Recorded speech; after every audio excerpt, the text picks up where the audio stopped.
Pest infestation? Call Bugman, because when you see red, bugs are dead.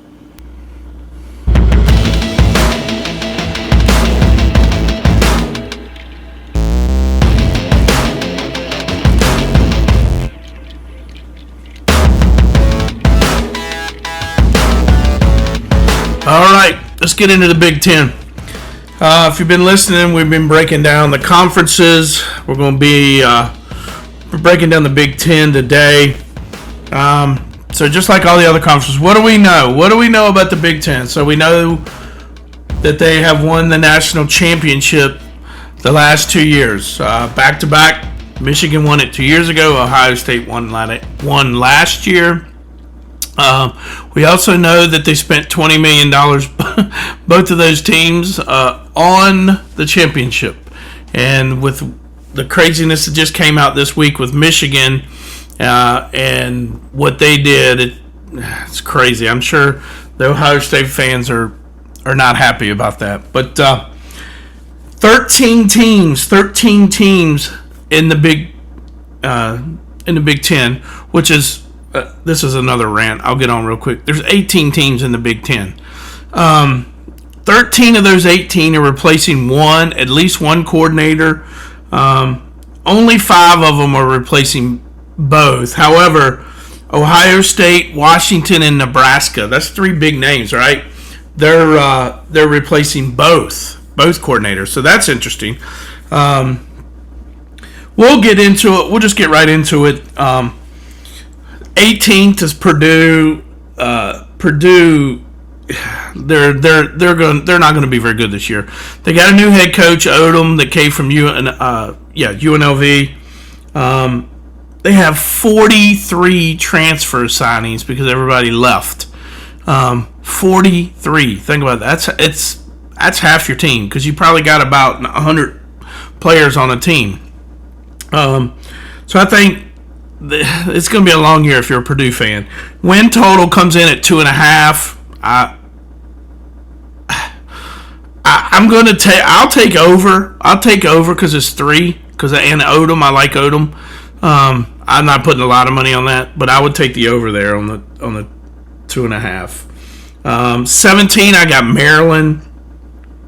I guess the key for them is they add Pep Hamilton as the offensive coordinator, which, if you remember that name, that's Andrew Luck's old offensive coordinator where he was at Stanford. Then Pep Hamilton he was the offensive coordinator with the Colts, Indianapolis Colts in the NFL. So that could be a plus for them. That's good for them, I guess. But I still see them at the bottom of the barrel here. I still have them 17th. Their win total, Maryland's win total is 4.5. I'd probably go under. 16, I have Northwestern. Hey, now Northwestern might be a little bit better than we think. Their win total's coming in at 3.5. I'd probably venture to take the over there. They got some new things going on there, but I think they got their new. I don't think it opens till next year, but they got a new stadium coming. So there's some hopes for Northwestern. I just don't know if it'll be this year. So, 15th, I have Rutgers. If you're thinking about what I'm saying, Purdue, Maryland, Northwestern, Rutgers. I mean, these are teams that are predominantly been, lower win total teams in the history of their school and it being in the Big Ten. So, Rutgers is at 5.5. I'll take the under. 14, I have Michigan State. Now I do think what the head coach is doing there. He came from Oregon State. He's building a culture slowly. He has to do that there. Michigan State has a 5.5 win total. I'll go over. I think they'll get to a bowl game. That might be stretching it a little bit, but all of those down there at the bottom, I wouldn't be putting a whole lot of money on. I'll put it to you that way. Coming in at 13, I have UCLA. UCLA, so They probably would have been 16, 17 had they not been the winner of the Nico Lamanela, whatever. Winners, the quarterback that left Tennessee wanted more money, and then I guess he got less money when he went to UCLA. That was interesting. Their win total comes in at 5.5. I gotta think, with him, I'll give him an opportunity to get to 6. I'd give an opportunity, so I'd probably take the over there. But that's about all they have working in their favor. Reuben Foster is the coach. He was the running back there. This is his second year, but I also think this is why you don't just go hire somebody that played for your program and wants to be your coach. Maybe that turns out to be good, and I'll put my foot in my mouth. We'll see. 12th is Minnesota. Minnesota is always good. PJ Fleck has it. They're just a scrappy team, right? They beat Virginia Tech in a bowl game last year. And let's keep in mind, when we're giving out, we give out win totals. Like if we say, oh, the team was 9-4 last year and they won a bowl game. The bowl games these days, half the kids aren't playing. So, I mean, beating a team or losing in a bowl game, I don't know if it means as much as it used to. But Minnesota's always a scrappy little team. 6.5 is their win total. I'll go over. I'll go over there. I'll say they go to 7. That's going to be tough. That's probably a flip of a hat. I mean, a flip of a coin.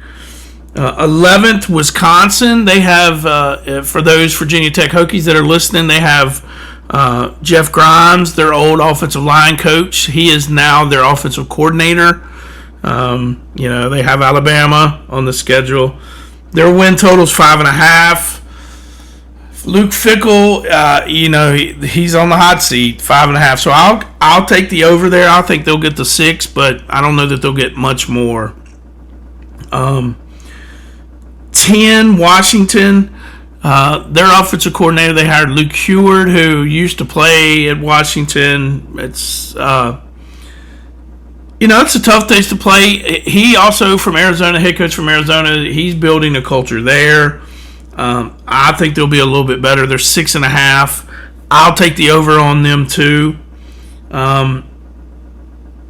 These middle of the Big Ten are kind of flipping a coin, but I think he's got something working there. Iowa's coming in at number 9, and they're going to be tough. They're sitting at a win total of 7.5. I'm going to go over. They're always hard. It's hard to play at Iowa, and they make the game. They slow it down. So that'll be interesting. They did get some offensive help this year, so we'll be interested to see what's going on there. Number 7, Nebraska.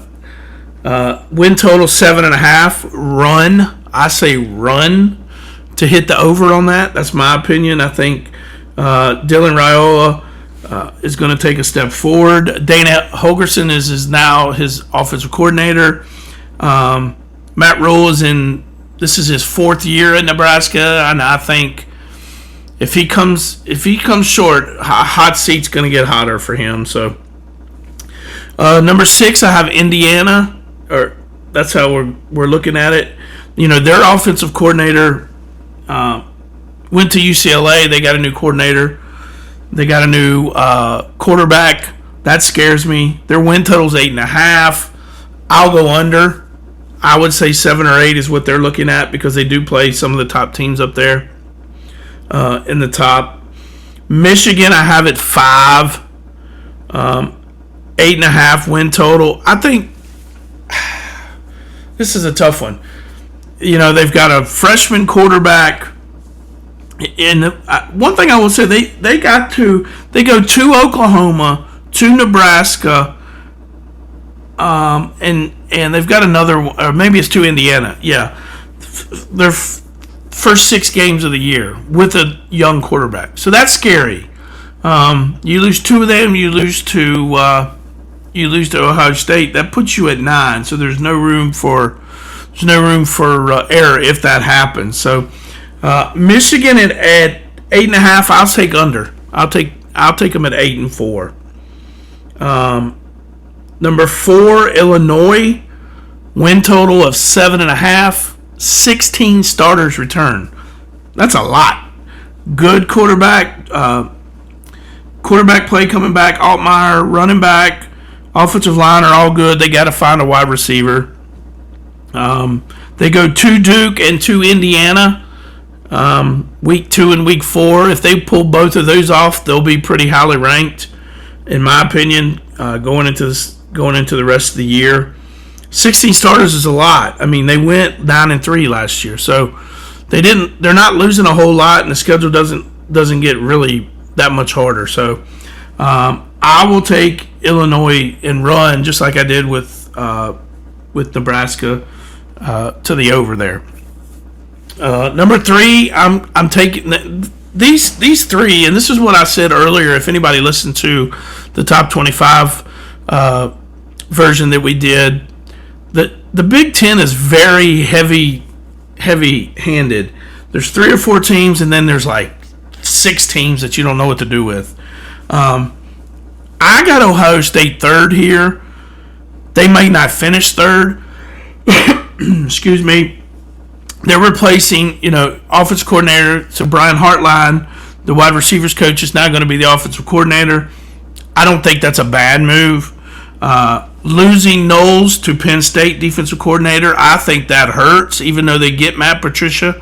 I would say the key for Patricia is to keep it as simple as possible, because he's been in the pros up there with the Patriots for so long. He's going to have to simplify some things, and I just don't know if his way of coaching is going to mix with the college kids. Like sometimes, in college you got to get after some people. In the pros, they're getting paid more than you. I would also say that another thing that scares me for Ohio State, and I don't know if Ohio State fans feel this way, but they named the quarterback Julian Sain as the quarterback. He has 12 attempts in his career for 84 yards. So I get it. There's talent. They have the best wide receiver in the country. Cardinal Tate's not far behind. He's behind, but not far behind. They've got 5 stars all across the board.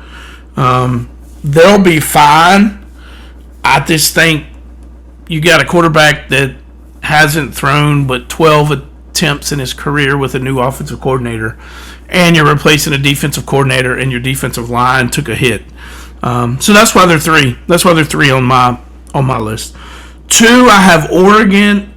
Let me just go back real quick. Ohio State's over under 10.5. I'm going to take the under.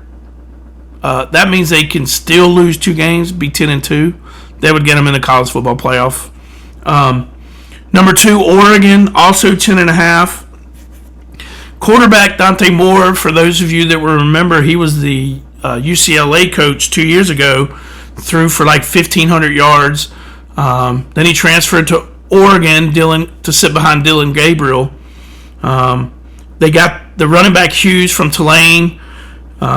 He had like 1,400 yards rushing last year.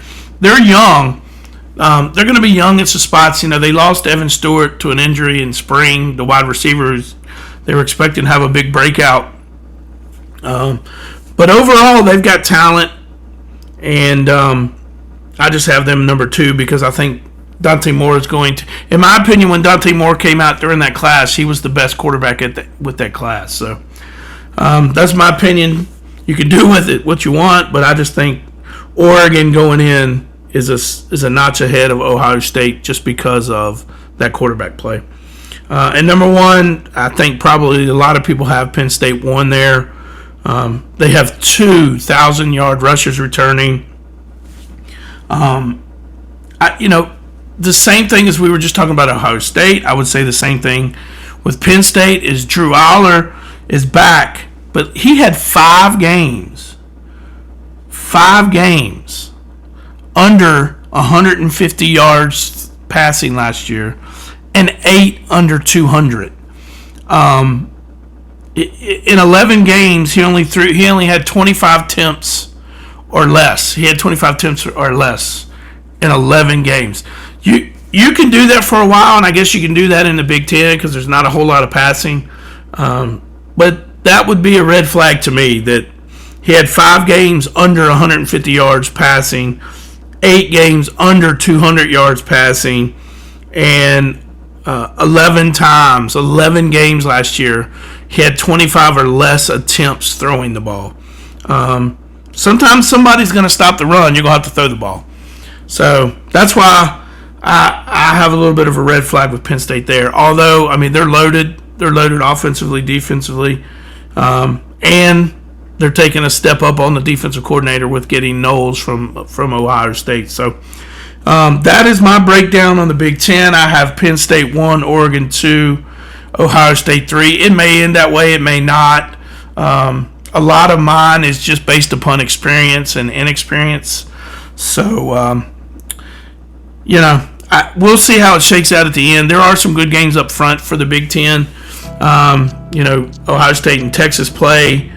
Penn State and Oregon play late September, I believe. So you'll know a lot about the top end, I think, of the Big Ten by October, I think. So that's the Big Ten. We'll see you on the next one.